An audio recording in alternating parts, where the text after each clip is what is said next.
Welcome back to the Act Two podcast, a podcast for the real-life working screenwriter. I'm Tasha Hugh. And I am Josh Hallman. And God damn it, Happy New Year, Joshua. Happy freaking New Year. We're here.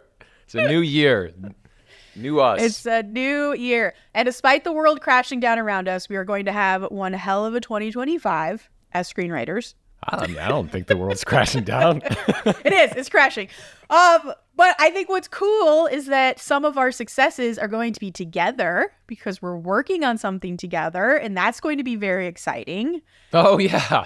I'm excited. I got 2 books. Both were pertaining to what we're writing when I was on vacation. Yeah. And I think I sent you photos. So I now have the books, even though it might be a little too late, but I still have them because I'm going to read them, and then maybe you'll never know. I think you should, because I bet as we revise, you're like, this could be much stronger because this was something that I got inspired by in this other book.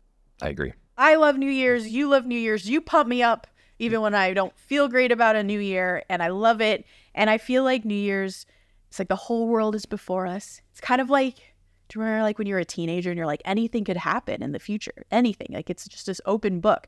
And that's kind of what New Year's feels like. Is that what teenage years were like? I don't even remember, man. For some teenagers, I guess. Yeah. All that anxiety.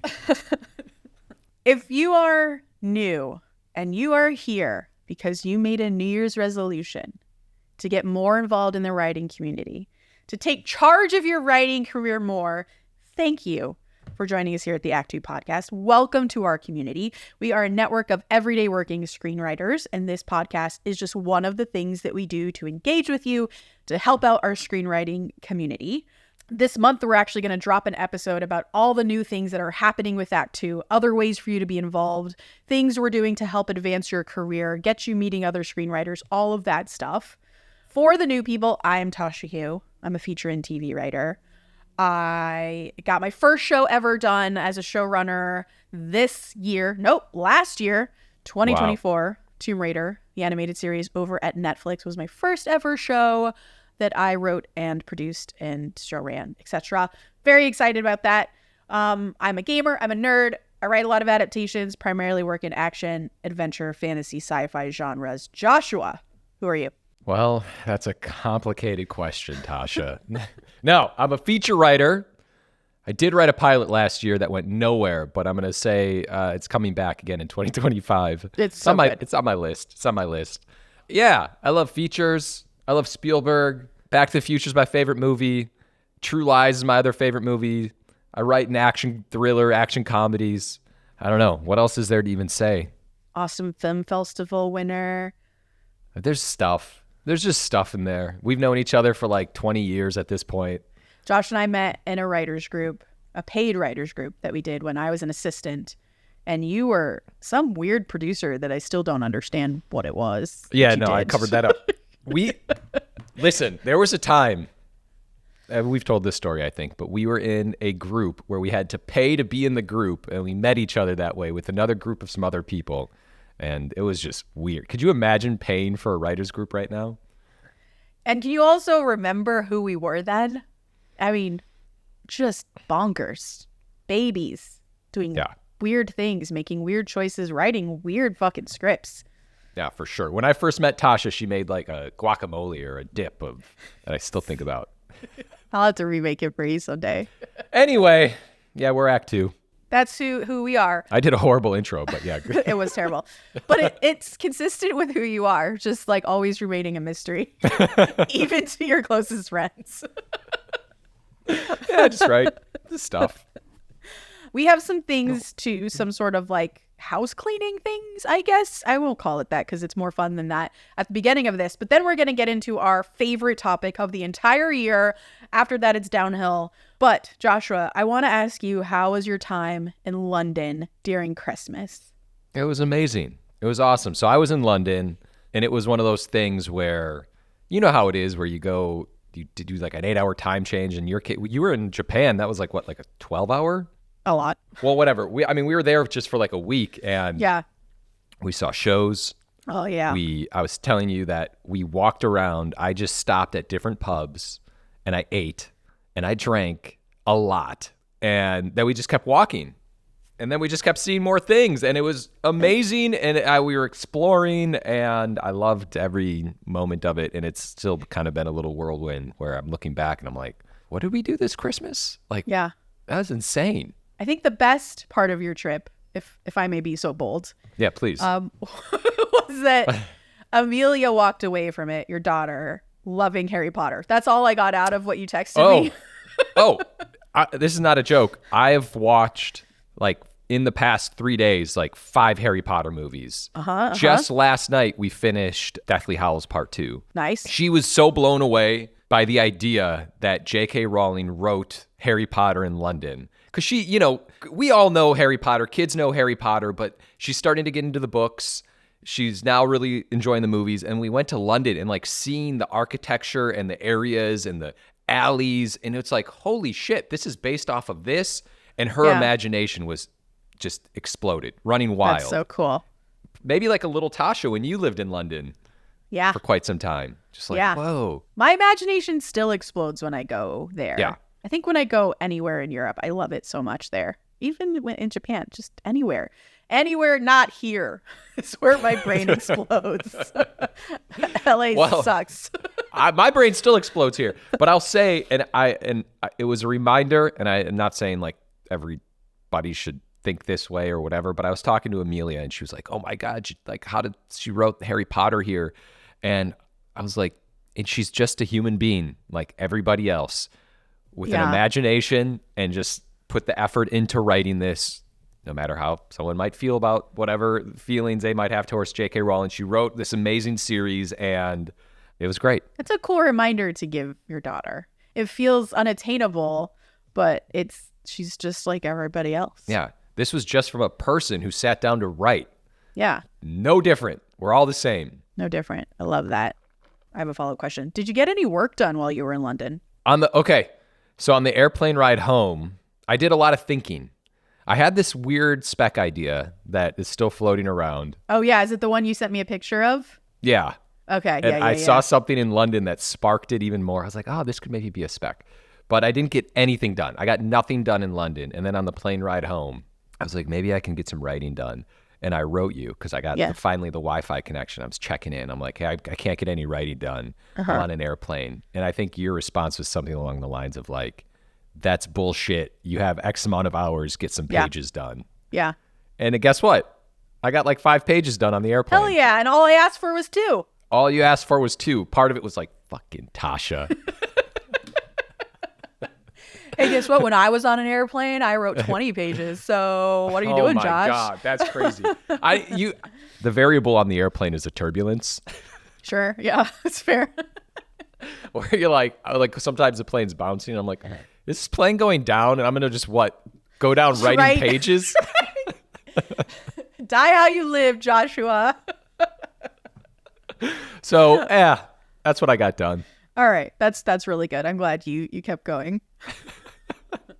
My holiday, I stayed home. My parents came to me. All the families came to us. It was a lot, like emotionally, mentally, which is weird because why should it be? But it was. So I didn't really get any work done. And what's interesting is that about a week ago, so like right when my parents were leaving, holidays were winding down, it was like gearing up for a New Year's, but it's like that in-between liminal space between Christmas and New Year's. I like broke down completely. Nice. I got real depressed.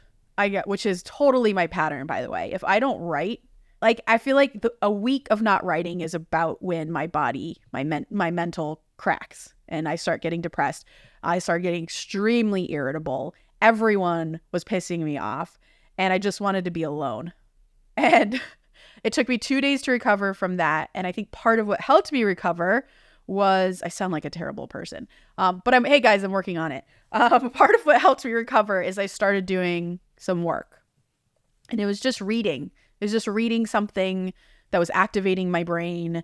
It was activating my imagination. It was making me think about story because I'm adapting a book in 2025, as we'll get into when we get into goals. And so I just started rereading this book, and that helped gather me, it like centered me. And then by day 3, I was good to go, and I'm back on track. But It's weird. It's weird to me that happens. I don't like it about myself, but that's what happened after about a week and a half of not working. I understand that completely, by the way. Yeah. Thank you. Yeah, oh yeah, I get the same way. A week and a half, 2 weeks, I'm just like, hey, I need to go sit over here for the next 6 hours and come back and find me and everything will be fine. Yeah, for sure. Going back to if I worked on London, this is not work, but it did help me, and you just sparked this, was I picked a random script from the blacklist and I just started to read it, and it was so helpful. Just reading a script was so helpful, and it makes you feel like you're doing something. Even when you're not, but you're just reading what you want. You know, you're reading a script and you're just like, okay, the juices are flowing. I remember how to do this. I know how to enter a scene and get out of a scene, hopefully. Yeah, it's the same thing for sure. It's important. I feel like we've already gotten into this week's in writings, but I have a this week in writing before we go into our main topic. Let's go.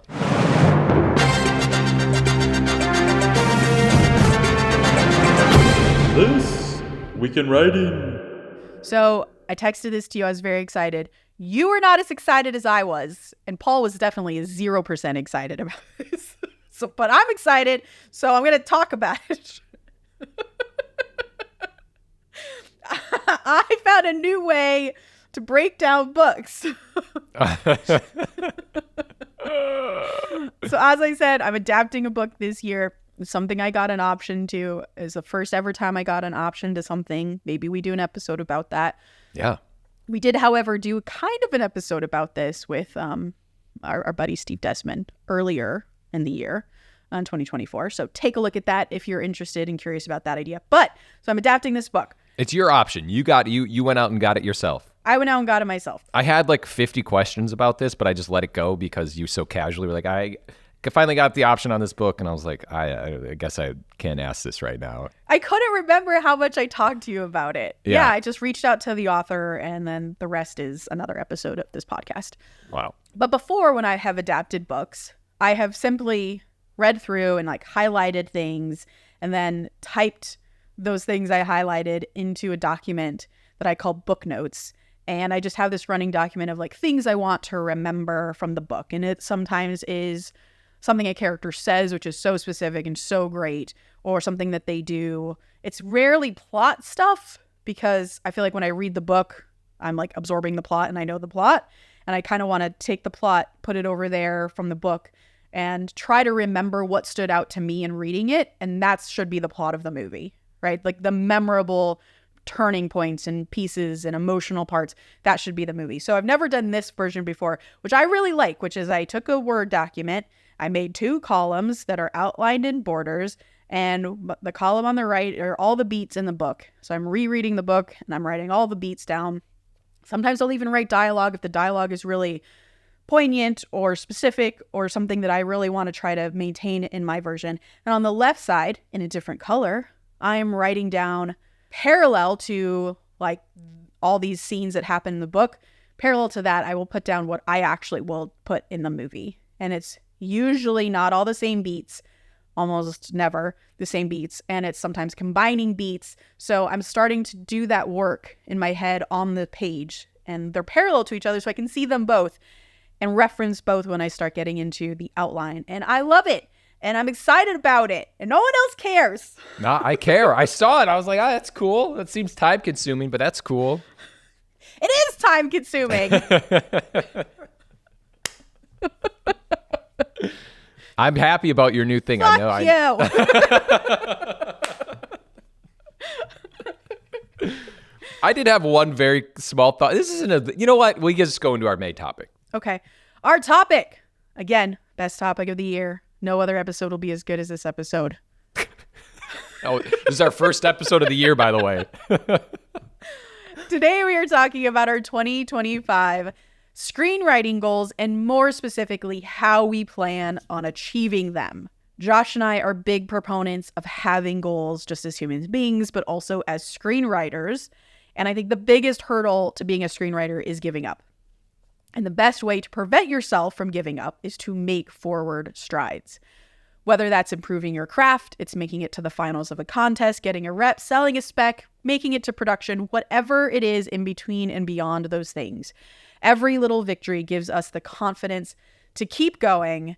And literally, I'm not joking, more than skill, more than anything else, it is stick-to-itiveness that will make you a successful screenwriter. It's not giving up, which is why we put so much emphasis on this episode, because we believe that there is an almost calculable way that you can achieve success in this business. And so much, of course, is luck and so much is chance. But I think to get to a point where luck and chance can pay dividends for you, you have to put a lot of deliberate effort in first. And I always talk about the story of when my first Deadline article came out. It was when I was able to leave my full-time job as an assistant at Universal because I got a blind deal at Warner Brothers through the blacklist. And it was my very first ever paid job. And all the comments in the article were like, well, she's just lucky. She works in the right place. It's nepotism, blah, blah, blah. And that's when it really hit me, because none of those people knew that I'd gone to school for screenwriting, that I'd been working in the business for years up to that point, that I'd been networking, that I'd been writing every waking hour that I had away from my job, that I was doing the struggle, right? All they saw was someone who was already connected and got a lucky break. So I think the point is, the stuff we're going to talk about today is how you make your own luck. Oh, I love it. That's a beautiful way to put that. Thanks. I have a funny story. Better laugh. So I love organizing. I love tasks. I love like to-do lists. I'm a very organized person. Wait, you? Shocking. It shocks everybody. So over the holiday, something popped up in my algorithm, I don't know why, of this guy who, he was like, my favorite time of the year is, it's a TikTok video. My favorite time of the year is when me and my wife go out and we get our favorite coffee and our favorite like breakfast sandwiches. And then we go home and we talk about our goals. And the whole video is like, we don't just talk about our goals. We have like a poster board with Post-it notes, one in her color, one in his color, of all of their goals. And it's lined up in categories. They're different columns, like a business column or like a career column, a relationship column, whatever, friendship column, whatever column you feel is important for your life. And he was just like so happy, and like that my favorite time of year is getting to do these goals with my wife. And there's just like video of them talking about the goals, and he's like typing something like notes or something or like the minutes of their goal meeting. And I sent that to Paul, my husband, as like, I love this. Like, this is something that would make me so happy. And he replied, I just threw up a little bit in my mouth. We are two very different people when it comes to goals. However, I have convinced him to set goals. Like in between Christmas and New Year, for New Year's Eve, really, we talked together about what our personal goals would be for the year. And I think it's really helped him to not think of, because he's always hated New Year's resolutions. And this is something I wanted to tell you as well, that I was going to text you, but might as well just talk about it now. Oh. You and me were very much like, Monday is a fresh new take on the week. I'm so excited. Yeah. New Year's is that times a million. He's like, New Year's is literally like any other year. It like blends. Get Paul on the podcast right now. What? I know. What am I married into? But I mean, he's not wrong. And I think what's interesting is that you and me, we put so much meaning in new starts. And I don't think there's anything wrong with that, especially as screenwriters, because we're constantly trying to achieve that next thing. So it's important to get a mindset where you are, okay, Monday's a fresh start. All the things that I sucked at last week at getting my work done or getting those pages done, like I can start new. And I think I just want to say that because this is just our core belief, and this is where this podcast stems from. All right, so let's get into it. Do you want to go like back and forth, like you do one, I'll do one, and we'll go that way? So it's not just all one of us talking for a long time? How about this? Let me ask you this. How did you organize your goals? So I have this list that I wrote out of, there's 9 goals on here. And then I broke it down into little bullet points underneath that of how to achieve those, because the main goals I have, and the numbers 1 through 9, are like big sort of dream goals that I have for this year. They're not like within my control. It's just like a thing that I want to do. And so underneath that, I put bullet points of like actionable steps I can take to achieve the big thing. Okay. No, that's great. I only asked that because we've talked about this. We've talked to other people about it, where there's the goals that you can just knock out, where you can achieve. Those are like things that are in your control. And then there's the things that aren't in your control, but there's things you can do to try to ultimately get there. Yeah. Okay. Yeah. Why don't we go back and forth? Mine, Okay. I'm just going to give a spoiler. Mine's not going to be, I have a very direct set of goals that are going to kind of overlap, and it's not going to be too exciting, but this is it. This is where my focus is going to be in 2025. Okay, I'm going to go first then. Yeah. Number one for me is progress my career by this time next year, which is one of those goals which like, how the fuck do you do that, Tasha? Okay, great. You can put that on your vision board, but what the hell does that actually mean? And so for me, I really just literally want to be in a different place than I am now. A forward place, not a backward place, a forward place. I want to just make some progress. So I don't know what that necessarily looks like. Like I have had goals on my list where it's like get an overall deal, and I've not done that, but I've made steps to achieving that eventually. So in some ways, like an overall deal somewhere would be part of progressing my career. But in this case, I'm not putting that as my goal because I don't want to be upset if it doesn't happen this year. Instead, I'm going to say just progress my career by this time next year. And underneath that, I put try to take more high profile projects. So I have a tendency to say yes to everything because my entire life I wanted to be a writer. And by the time I was able to be a writer, I was like, finally, I can work on all these amazing things. And so I want to say yes to everything because the opportunity feels so amazing to just, the freedom to just work on all these things that come my way is just so amazing. However, there's literally just not enough time in the universe to do all these millions of things. So I have to say no more often and be more discerning. Yes, follow my passion, but also follow projects that are a bit more high profile so that by the end of the year, I haven't worked a ton for nothing. I've worked at, even if that high profile project doesn't get made, at least I'm working with people that are at a higher level that could eventually give me another high profile job and so on, moving things up, right? Yeah. I actually had that happen this year where someone sent me a video game and it was way behind, meaning there were no attachments. It was something I would have to pitch to big studios. There was a producer involved, but it wasn't like a big name producer who had a lot of connections. But the project was really, really cool. Now, I think several years ago, I would have just spent a ton of time on that. But right now, in order to progress my career another step, I unfortunately had to say no on that thing because I had other things that were also awesome that were a bit more high profile. So I think for me, it's like trying to be more discerning on those kinds of things. Go after studio level jobs, which I think a sub actionable step to that is meet at more studios so that people at the studio level are thinking of me as a writer to go to. And that's something I can just talk to my agents about. I think go after more show running jobs. So that's something I'm actively doing is, hey, agents, if there's something out there where people are looking for a writer to run specifically a live action show because I've done 2 animated. And so I want to just get back into my live action roots. Please think of me. Please make sure that I'm being sent on those sort of job opportunities. And then another thing that we've talked about as a strategy with my agents is be the go-to rewrite person, the person who can get a movie over the line, meaning get it greenlit.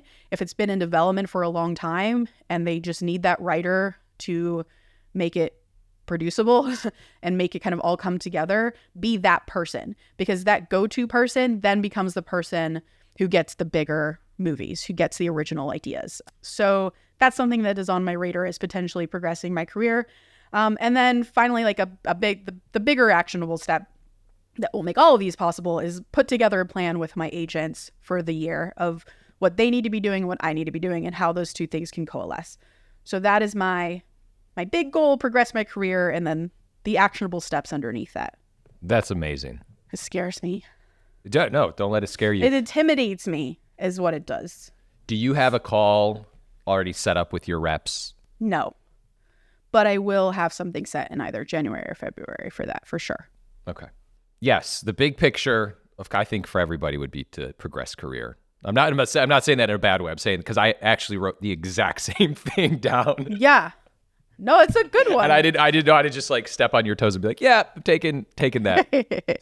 Here's my bigger picture for career progression. And I kind of broke this down to, things that are in my control, things that are out of my control, things that, same thing we were just talking about.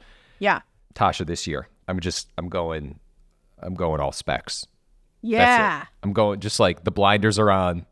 This year, like the bigger picture is just kind of getting back into what I feel brings me the happiness and to my roots of just like, I'm going all in on some ideas that even like stuff that we're writing, something I'm writing with someone else, things I want to write on my own. And I'm just going to create as much as I possibly can. That's like the big picture. And I have ways that I wanted to do that, but I don't want to just keep talking. I want you to, because I had follow-up questions, which I think your bullet points right now are going to hit. This is how I'm going to kind of tackle this. Yeah. Probably on the weekend, I'm going to schedule out how the week is going to look. And I am going to have a daily page count, which I used to not have. Usually I'm sitting down, I'm like, okay, I'm going to write for a couple hours and let's see what I get done, this and this and this. But I'm going to definitely be a little better at holding myself accountable and just getting things done rather than not getting things done. So I'm going to just have the daily page count, get that done, and just go through the week doing that. And I think I'll probably be working on different things at the same time. So I'm going to just organize at the beginning of each week. This is what I'm working on for this amount of time. Then I'm going to jump over to this for this amount of time and just really be as meticulous as possible to say, okay, and by the end of the week, I will be here. If I need to write 20 pages in the next 2 days, I'm going to write 20 pages in the next 2 days. Anything. I'm going to make it happen. Are you going to use a calendar for this or like a notebook? How are you going to say when your blocks of writing time are? I'm glad you asked. I have a notebook. Okay. And I have my whiteboard dedicated to this for each Fuck week. yeah. One side of my whiteboard, and have it like mapped out each morning, whether I do that on a Sunday or a Monday morning, that's where I'm going to be mapping it out. That's great because you can see it no matter where you are in your office. So I can see it. Haunting you. So if I just have a question because I've never done a daily page count. I think I did like in college maybe, but not since then. So if you don't hit is like your 5 pages that day, or you haven't hit it by the end of the day, or do you just write until you go to sleep, until your brain can't do it anymore, until you hit that 5 pages? Or are you going to like transfer that over to the next day? I think I'm going to stagger the page count. Like I think one day is going to be 5 pages. Another day is going to be 2 pages. That's a great idea because every day is different in terms of how busy you are. Every day is different. And I'm like, oh, I just need to get like 2 pages done today. One day might be 4 pages. And I don't think I'm going to go over like 10 pages because I've been down that. I think 5 is going to kind of be that like floating area. And by the way, if 5 is the number and I end up writing 7, that doesn't take away to tomorrow. That just means, okay, that's great. I just overdid it. So it's going to be, I think I'm going to try to figure out the flow of different pages. And honestly, it might be 1 page one day. Sure. And let me rephrase. Maybe there might be a day of reading because I always have to read to kind of get into scripts. But that's why you're starting on the weekend. You're like planning your week based on whatever is going on. I think that's super smart rather than like every day in 2025, I have to have 10 pages done. That just sets you up for the opposite of success. Failure. Well, I think that's the word. We've done that before, right? Where it's like, I'm going to write 5 pages every single day.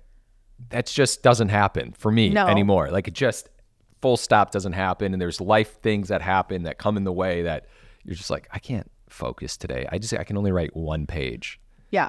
I think that's great. And then on days where you know that you won't be able to have like the runway to write and you see that that's coming down the pipeline on a Thursday that week, you just, I'll just make sure I read for an hour, read for 20 minutes, whatever it is that you have. That's so smart, Joshua. Is it? I love it. Okay. But that's it. No matter what is going on in my life. Yeah. It doesn't matter if there's jobs that come up. It doesn't matter anything. I'm always going to be doing this. This will be the baseline throughout the remainder of the year. Yeah, this is your life now. This is my life. All right. I love it. Good job. Okay. Mine is also spec related. My next one, it's take out a new spec. Underneath that, it's finish our spec. And so the way that I'm going to do that is I'm going to schedule blocks of time in my week. Let me give an example. Last week, I worked on our project. I started in the morning at about 9 a.m. I went to a cafe and I wrote until 2. And in that time, I managed to write 20 pages. It required me to reread all of what we'd written before, which is about 35 pages or 32. And then I wrote an additional, however many, 20, 15 from there. So that's how long I need to make any kind of progress. So knowing that now, I will look at my weeks coming up because I want to finish it ASAP so that you have a draft to read so you can start adding that to your list of pages that you have to do. So I want to knock that out, hopefully like by the week that this podcast airs. I want to have it done. So I'm going to look at my week and I'm going to schedule that out. I also want to finish.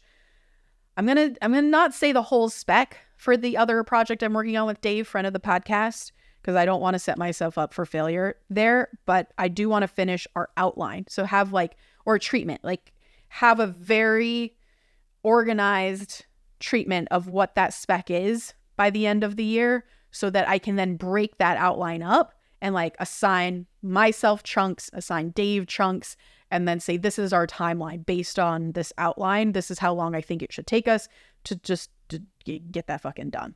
If I do more, that's extra fitness, as they say at my gym. Extra fitness. That's my second one, spec related. I'm going to stay on you about specs. I love Tasha specs. And I need you to get your mojo back about specs as well. I want you to do another one because you have 9 and I don't have 9. Okay. Well, the next one is also somewhat spec related. This book that I'm adapting that I got the option to, I'm starting it now. And I have, according to my contract, I think it's 15 months to take it out.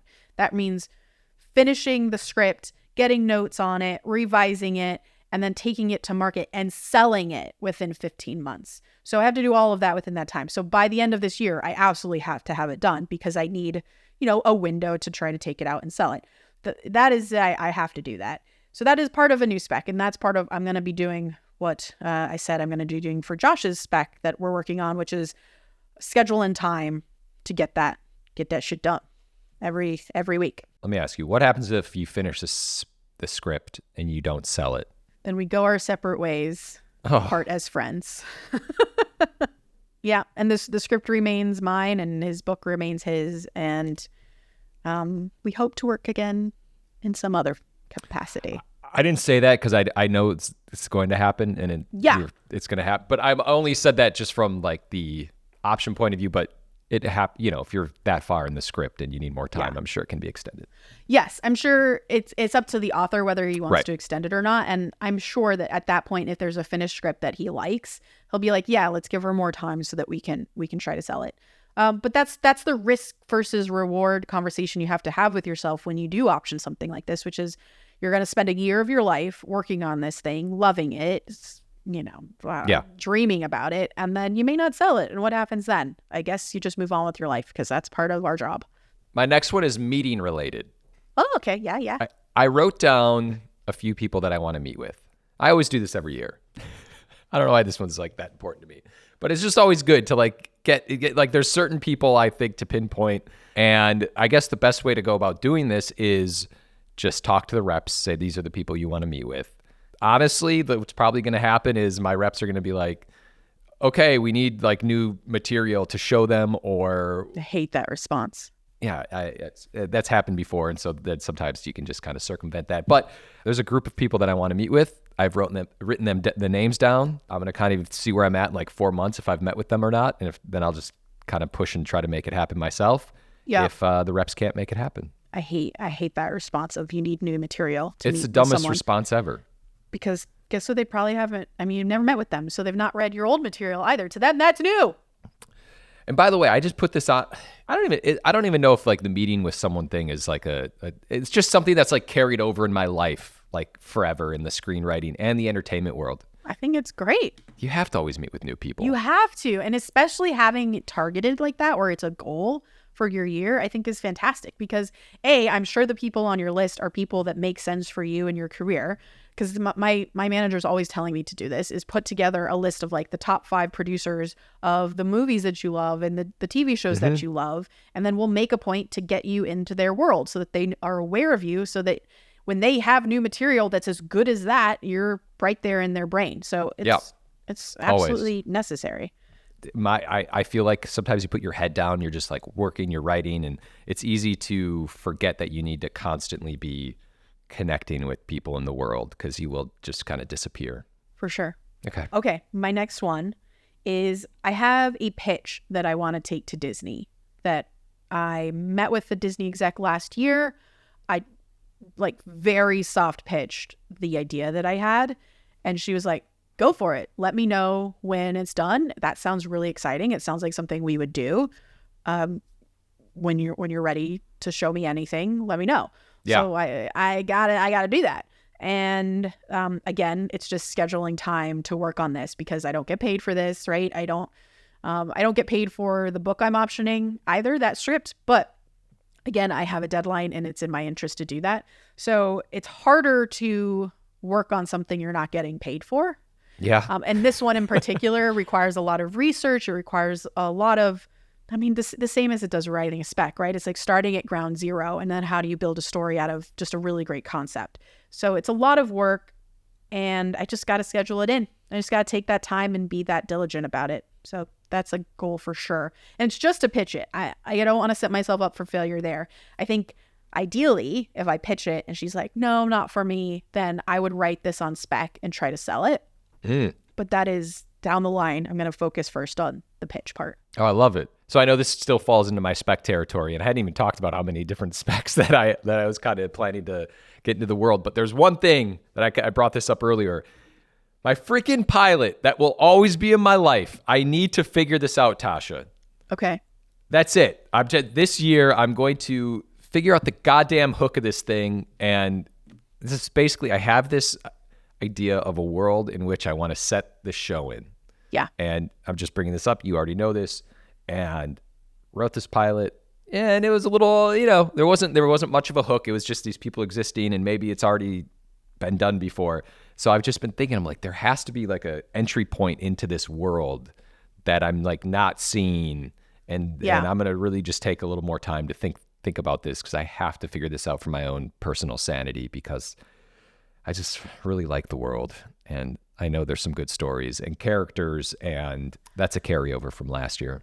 Yeah. So one of the reasons why I think you got pushback from your rep on this one was that he said that there were other scripts out there that were like this that had sold or something. Is it worth trying to find those scripts to see why people felt they had a hook? I can't believe I didn't even think about that until just now. Hit me up after this and we'll see what we can do about finding them, because hit me up. DM me. DM me.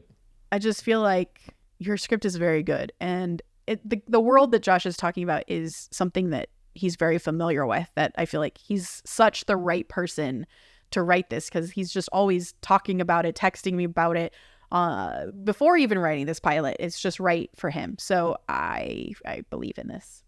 So this one, so your goal is just to figure out how to make the script work. Yeah, this is a very simple, like, I just don't want to forget about this. Let's just put it that way. Are you going to include it as part of your spec pages of the day situation, or is that separate? This is kind of separate. And by the way, with the specs, just going back to this, I have it kind of planned out where I'm going to, like, I have a priority. I'm not just saying this, like, as soon as you send me the pages, our spec has now taken like top. I have like a moving chart of like the most important things that I need to work on. That's super smart. And this is definitely at the bottom of that list, but it's just something that I think is always going to be on my mind. I talked to somebody actually a few weeks ago about pitching this. Like, I talked to another producer, like, oh, we could take this out as a pitch, but I was like, it's not there.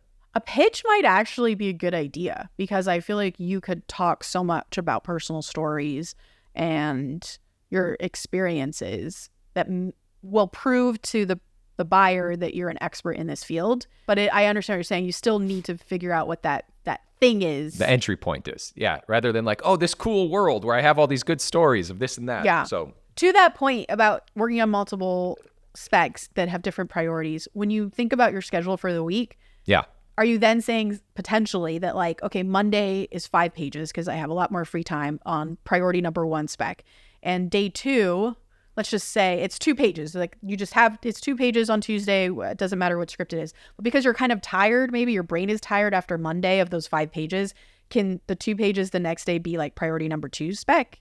Are you like, is that kind of how you're allowing yourself to think about it? I am. Yeah. That's cool. It's also nice to be working on multiple things at once because it gives your brain a rest, because by the time you hit Thursday and you've worked on the same spec, sometimes it can feel exhausting. So it's nice to be able to be like, I can still work on 2 pages today that I need, but I can work on priority number 2. Can I say one more thing? Please. In my planning of all this is there's only going to be 2 scripts written at one time. Yeah. And then the third thing is like a brainstorm, whatever, that I just think about as you and I would be talking and be like, oh, what if it's just kind of like that constant brainstorm, but there's never going to be, I'm not writing like 4 things at one time. No, it's too much. Too much. You won't get anything done. Yeah. Okay. Number 5, get better at writing act 2s. Wow. I feel like I'm really good at act 1s. In scripts, but as soon as we hit act 2, it's like Death Valley. It's just empty and full of sadness. Are we talking the first half of act 2? I'm talking all of it. It's all hard for me. I know what should happen. I know we need a midpoint. I know we get the promise of the premise. I know we have to build from that excitement into a turning point and then build to a low point. Like, I get it all. I just struggle with what the hell and I will get there, but I struggle with it, and I would like to not struggle with it. So this is my only craft thing for the year. So what I'm going to do is I'm going to break down movies. I'm going to start with movies that I love and really admire and think their act 2 is stellar, and I'm just going to figure out how the fuck they did it. Just like peek behind the curtain, look at the wizard, and figure it out, and then hopefully I will see a pattern in how these great scripts manage their act 2s and be able to figure out what my pattern is in my own brain. So that is what I'm working on craft-wise this year. And the way I'm kind of doing it is I have given myself a personal goal, which is to watch 1 movie every week. And so that will be part of it. I think part of it will be like literally breaking things down. So getting a computer out, getting a laptop out, and like writing scenes and then going back and studying them. And sometimes it might just be watching a movie with my husband and then we talk about it afterwards, which he has so graciously offered to do. He's like, why don't we just watch? And then we could just talk about the act 2. So it's like, yes, thank you. Oh, it's beautiful. I have something similar. Hell yeah. Get it. I am going to read scripts and watch the movie of that script. Oh, I love it. And I wrote down to do twice a month right now. Oh, shit. You know what? I'm going to go once a month right now. Sorry, my reaction was like, that's a lot. You're right. That is a lot. I was thinking, I was like, I can do 1 every 2 weeks.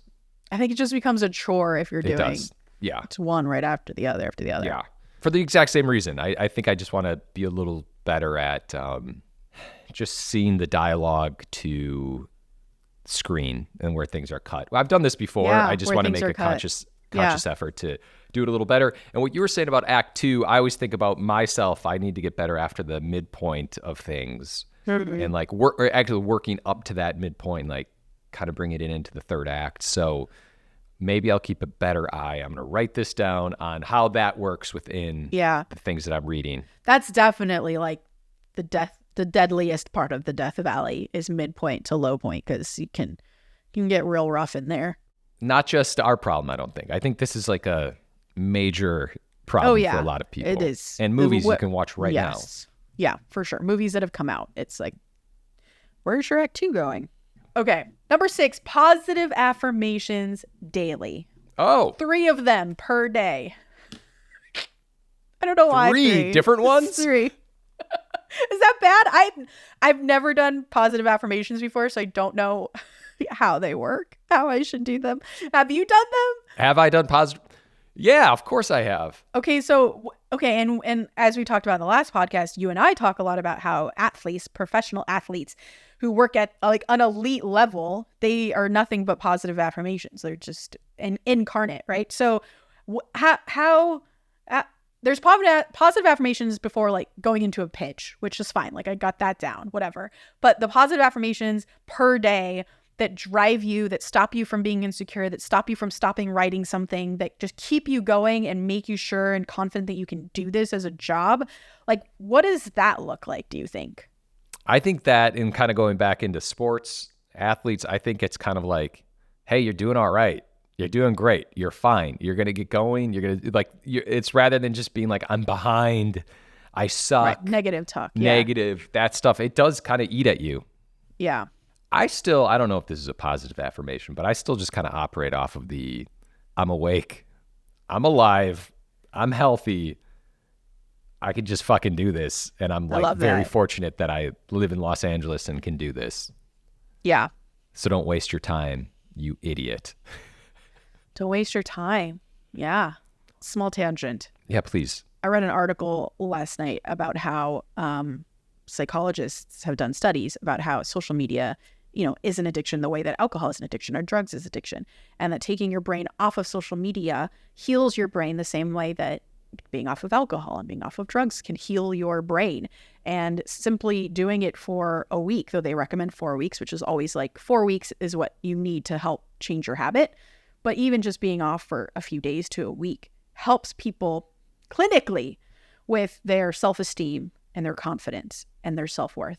So fucking stay off social media. When you go to scroll, fucking read a book. Put a book next to you. If you need your phone as the thing, open your Kindle instead of open Instagram or Twitter. So yeah. Easier said than done. But yes.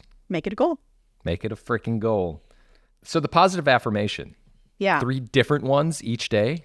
Is that wrong? Should it be That's one a day? Is it? You're going to run out of positive things to say by like month 2. Or it could be like the most confident person in the world. Okay. At the end of 2025. I thought it would be like something like, you're smart and capable and you are just as smart as everyone in the room. Yeah. That's the thing I have, right? Is I go into a room and I have imposter syndrome, right? Yeah, but it's stupid. I need to get over that. So it's like those things. But maybe you're right. Maybe it's focus on one affirmation a day. Or maybe it's the same one. It can overlap. It could be the same. Like, I'm still the smartest person. Maybe it's just something. It's like a mantra. I have a mantra that I'm going to say every day. I always say, but I've got a mantra. Oh, okay. Maybe we'll do that instead. But do it every day. That's one of mine. Okay. Pursue an outside interest besides writing. And I have decided to do drawing. So I'm going to learn how to draw this year. It's still creative. It's fun. It's something I can do quickly in between work. A really good way you can learn that is just go on ChatGPT and have it draw it for you. Oh, God. I'm going to pretend we didn't say any of that. Anyways. And then read more books is my last one. And the way that I'm doing this, because I put it on my list pretty much every year and I never succeed. I bought a reading light and I'm going to put a book by my desk so that when I go on Twitter, I can just pick up my book instead. And then I have a book ready on Kindle to go. And when I pick it up to go on Instagram, I'm going to do that instead. So, and I just put 10 minutes a day because that's doable. It's like, oh shit, I didn't hit my 10 minutes before bed. Reading light, get that book done. That's mine. Those are my goal lists. That's great. Just to put a bow tie on all this. Yeah. I am going to be better at writing in my journal and keeping track of the goals because I have journals that start in January, February, and then they just kind of fade away. And I'm going to do a better job at like having the daily planner and keeping track of everything. Fuck yeah. 2025, New Year's goals. We're going to do it. Our lives are going to be so much better by this time next year. I freaking think I know so. I'm so proud of us. I'm so excited for us. Go everybody. Go everybody. We're going to be creating a lot of stuff this year. Hell yeah. Output. That's it. Output. That's what we're here for, is to create shit. Okay, sorry. Quote of the day. Our deepest fears are like dragons, guarding our greatest treasures. Rilke. Please remember to rate and subscribe. Follow us at ActTwoWriters for more awesome writing stuff. You can follow me, Tasha, at Story Thursday on Instagram or on Twitter at Tasha 3.0. I'm Joshua Hallman on Twitter, Josh Hallman on Instagram. And as always, the Act Two podcast is a production of Act Two, a network and support group for the everyday working screenwriter.